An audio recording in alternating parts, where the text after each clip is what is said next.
चिंचोटीमध्ये नदीपात्रात सुरू असलेल्या बांधकामावर अखेर महानगरपालिकेने कारवाई केलेली आहे आणि सुरू असलेलं बांधकाम पूर्णपणे जमीनदोस्त केलेलं आहे।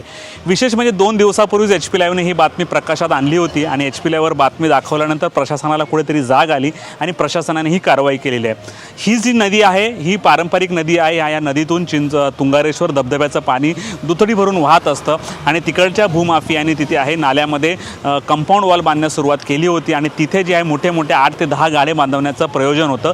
त्याच दृष्टीने मार्किंग देखील केली होती, परंतु तिकडे स्थानिक ग्रामस्थ आक्रमक झाले, ते रस्त्यावर उतरले। त्यांनी HP लाईव्हशी संपर्क केला आणि आम्ही HP लाईव्हच्या माध्यमातून प्रशासनाला ही बाब उजेडात आणून दिली आणि प्रशासनाने अखेर काल ही कारवाई केलेली आहे आणि पोकलन लावून हे संपूर्ण बांधकाम जे आहे उद्ध्वस्त केलेलं आहे। प्रश्न हा उपस्थित झालेला आहे, जर प्रसार माध्यमांमध्ये बातमी आल्यानंतरच महापालिका कारवाई करणार का?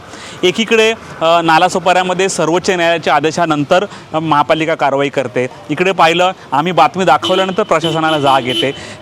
कामन, भिवंडी, पोमन परिसरामध्ये मोठ्या प्रमाणावर अशी अनधिकृत बांधकामं आहेत, त्या परिसरात पालिका थातूरमातूर कारवाई करते, दिखाऊ कारवाई करते, परंतु हा सुपडा साफ कधी होणार हा प्रश्न उपस्थित झालेला आहे। कारण ह्या अनधिकृत बांधकामामुळेच मोठ्या प्रमाणावर जे आहे की वसई बुडत चाललेली आहे आणि पावसाळ्यात याचमुळे मोठ्या प्रमाणात पाणी भरत असतं। इकडच्या ग्रामस्थांनी HP लाईव्हचे आभार मानलेले आणि तुम्ही पुढाकार घेतल्यामुळे बांधकाम कुठेतरी तुटलं आहे असं त्यांनी सांगितलेलं आहे, परंतु आम्हाला याचं क्रेडिट घेणं हा उद्देश नाही, परंतु कुठेतरी प्रशासनाला जाग आणून देणं हा आमचा यामागचा उद्देश होता।